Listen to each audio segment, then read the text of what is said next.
Welcome back to No Bullshit Healing. I'm your host, Leslie Noble, and today we're talking about one of the most painful, but also the most clarifying part of betrayal.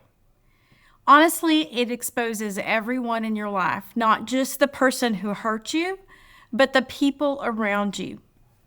And this is what I see all the time, and probably one of the most painful things to heal from is the people around you who don't support you, the ones that go silent. It can be friends, it can be family, it can be workplace coworkers, it can be people in your community, a community group such as a church or something that you're involved in. It's those people who go silent and the ones who disappear. The ones who show up for you and the ones who absolutely do not. As I mentioned in the previous podcast, or I've mentioned in several videos, betrayal is a universal experience. We've all experienced betrayal at one point in our lives, whether it's through infidelity, financial, spiritual abuse, friends that have betrayed us, workplace betrayal. We all have a story of betrayal. But one of the most devastating parts I see when I'm helping others heal from betrayal is people, number one, who don't believe them, or people who just simply disappear and don't show up. And we're talking about people they've been friends with for years, or a community they were involved in and that they trusted, and that just disappears. And it makes the betrayal even tougher to heal from. But before we dive in, I want to mention this podcast is for education, insight, and personal growth. It is not therapy. It is not a substitute for mental health treatment, and I'm not here to diagnose anyone. I'm here to help you understand your emotional world with grounded, research-based clarity. No fluff, no sugarcoating, and no bullshit. So let's get into it. So when betrayal hits, you're already dealing with shock, grief, confusion, maybe even shame. But then something else happens, something you didn't expect.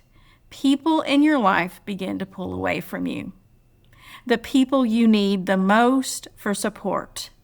That withdrawal feels like a second betrayal. Sometimes it hurts worse than the original betrayal. But research shows this reaction isn't about your worth, even though it's hard to believe and it feels like it. But it's about human psychology, specifically avoidance, discomfort, integrity gaps, and worldview protection. So let's break down the science of who shows up and who doesn't.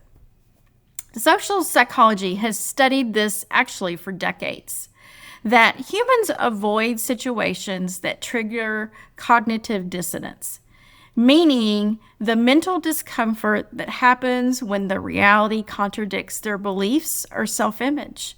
So, for example, you getting divorced, it can trigger this discomfort about what people believe about marriage, what they believe about betrayal, what they believe even about humanity or the people that surround them. Sometimes when you get betrayed, it is that mirror that says, wow, if this can happen to them, it can absolutely happen to me. But your betrayal story actually does just that. When you speak about what happened, it forces people to confront their own unresolved betrayals, their own avoidance patterns, and their own fear of conflict. And even their own lack of boundaries in their own life. Your pain becomes a mirror with what other people don't want to deal with and simply cannot look at. And it doesn't make the pain that you're experiencing go away, but it also gives you an explanation. Research from the American Psychological Association shows people often withdraw from friends in pain, not because they don't care, but because they don't have the emotional regulation skills to sit with their own discomfort. Avoidance is a coping mechanism, just not a healthy one. That's what we see all of the time when people We see an outcry and we see it on social media, and then you see underneath it people will respond with horrific comments, or I want to see the other person's point of view, or I'm sure this isn't the whole story. It really, honestly, it is lack of integrity, but also it's avoidance. Because if I have to, see the truth that this betrayal actually happened, this incident actually happened to this person, then I have to question maybe even the people I know in my own life, maybe the things in my own life I'm not dealing with, or maybe the betrayals that I've experienced that I haven't dealt with. The other experience people talk about a lot is when someone disappears. Marriages that have been together for 20, 27 years and then they get divorced, and couple friends that disappear. And it's hard to not see it, but it's actually not a reflection of your value. It's a reflection of their capacity. Let's talk about discomfort, not yours, theirs. So Bowen family systems theory, which is a theory about family relationships, along with updated relational research, shows that when one person in a system grows, the entire system destabilizes. So when you choose to leave a relationship, you choose to get divorced, you choose to stand up to someone who's betrayed you, it destabilizes the entire system. Even community involvement, people that knew you, it's like, wow, I can't believe this person's getting divorced, or I can't believe they're finally standing up for themselves. It's growth on your part, but it destabilizes the whole family system. And that's why there's such a reaction. This couple friend that you've had forever, it destabilizes them. It makes them look at their own marriage. Are we okay? So instead of facing those things, they just sort of pull away. The healing also disrupts the roles people are used to. You stop shrinking, you stop apologizing, you start carrying emotional weight that was never yours to carry. You stop playing the peacekeeper, the fixer, being the quiet one, and that makes people uncomfortable. Your growth forces them to adjust their expectations. Your clarity also threatens their choices. Your boundaries challenge their own entitlement. People who benefit from your old patterns may not know how to relate to your new ones. This isn't rejection, even though it feels like it is dysregulation. Here's the part nobody wants to admit. Betrayal is a character test, not just for the person who hurt you, but for everyone around you. Research on moral courage shows most people believe they're ethical, loyal, supportive. If you asked 100 people and you asked who's loyal, who's supportive, everybody would probably raise their hand. But only a small percentage act on those values when doing so requires risk, conflict, or vulnerability. Kind of sad, isn't it? It's easy to say to someone, I'm here for you.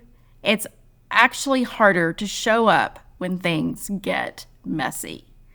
Betrayal reveals in your own life who can tolerate emotional intensity and who can't, who can act in alignment with their stated values, and who defaults to self-protection and avoidance instead of connection, who chooses comfort over integrity. This thing, integrity, and I talked about it in the last podcast episode, is I think it's one of the most misunderstood values. Integrity doesn't mean only that I work hard at work and I follow through. Integrity is when you are there when things get messy, when you're willing to not always follow the crowd, even though it's uncomfortable. Integrity is about showing up the same in every space in your life, being authentic, not putting on that mask. And integrity is showing up for the people in your lives when they're messy, when things in their life are falling apart. That is real integrity.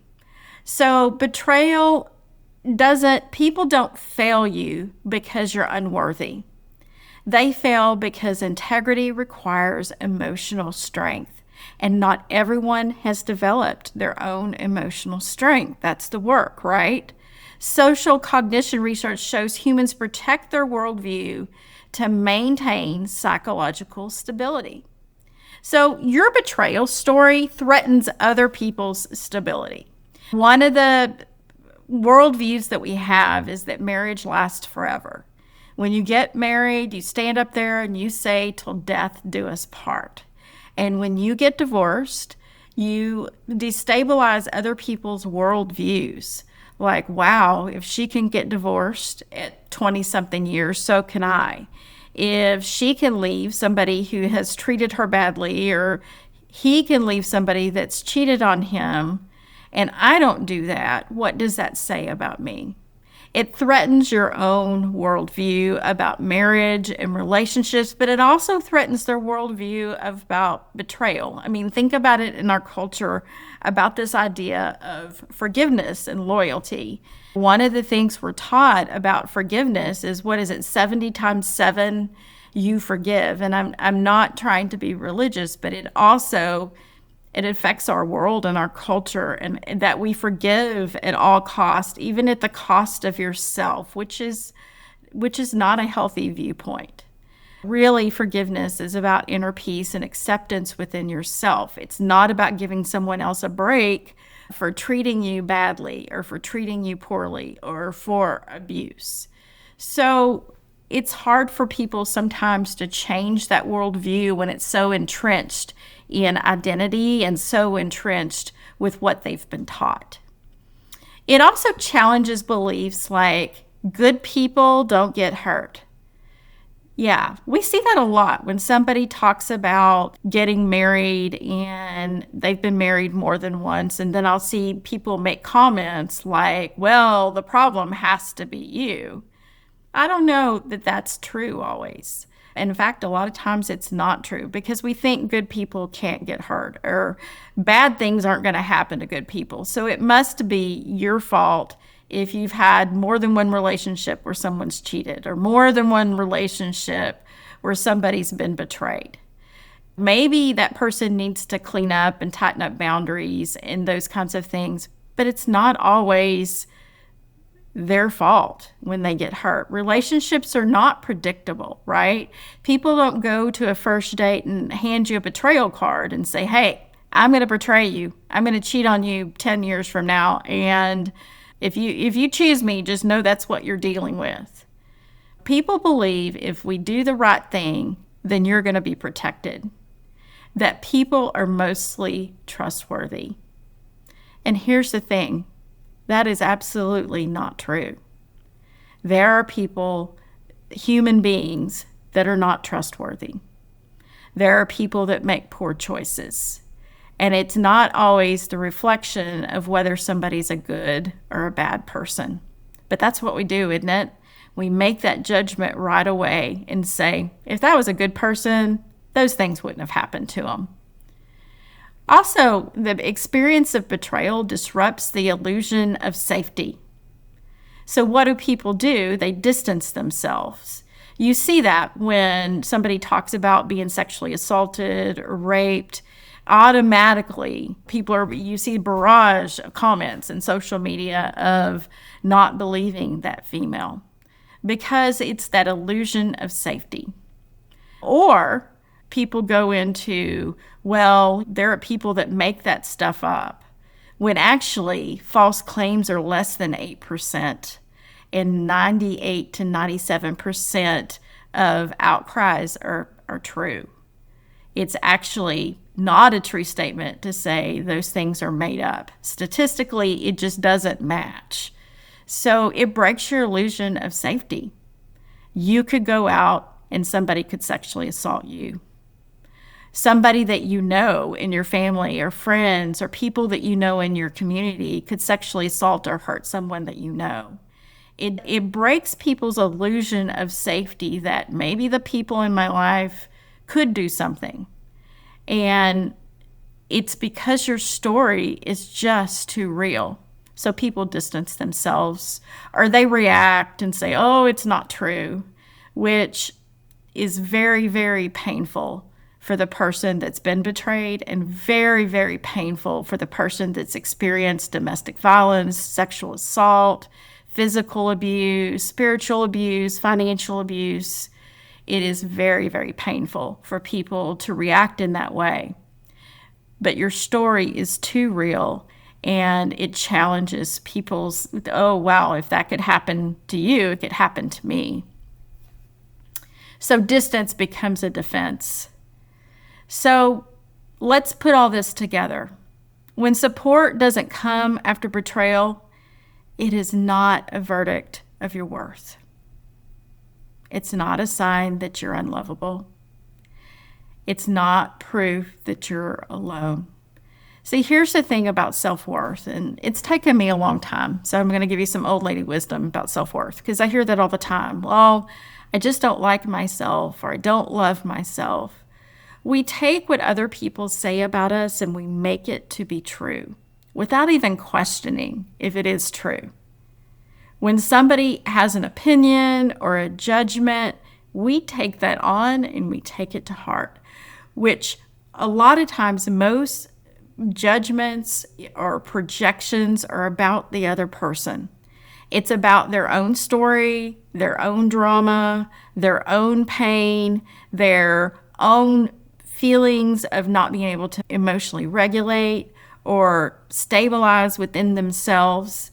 It has nothing to do with your worth or that your story is true or not true. It's not a sign that you're unlovable, and it's not a proof that you're the only one. I say this over and over and over again because it's true. Betrayal is a universal experience. We've all had experiences of betrayal, so you are not alone in this. I wanted to give you this as data, and I wanted to give you this as clarity. It's information about people's level of emotional maturity.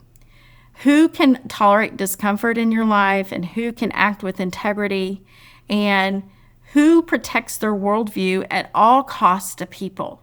We see that all the time. Who is capable of walking with you into your next chapter? So silence is not abandonment, really. It's a revelation of who that person is and their character. Avoidance is not a rejection of you. It's their dysregulation. Lack of support is not a failure. It's a mirror. Here's the truth. Your healing is still valid. Your story is real, it is truth. Your growth is happening with or without their presence. And the people in your life who can meet you at this level, they're the ones you build your next chapter with.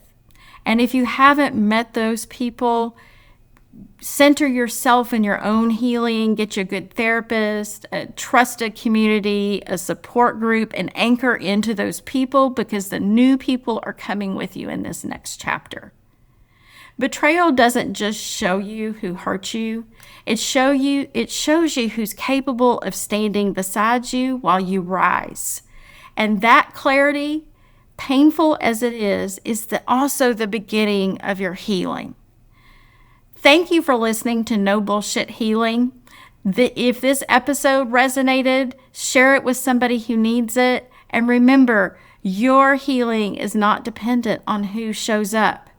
It's dependent on who you become as a result of rewriting your story. If this was helpful to you, I'd love for you to follow along on my podcast because there's more of that where this is coming from. Thank you so much for listening to No Bullshit Truth Radio. I'm your host, Leslie Noble, and I'll see you next time.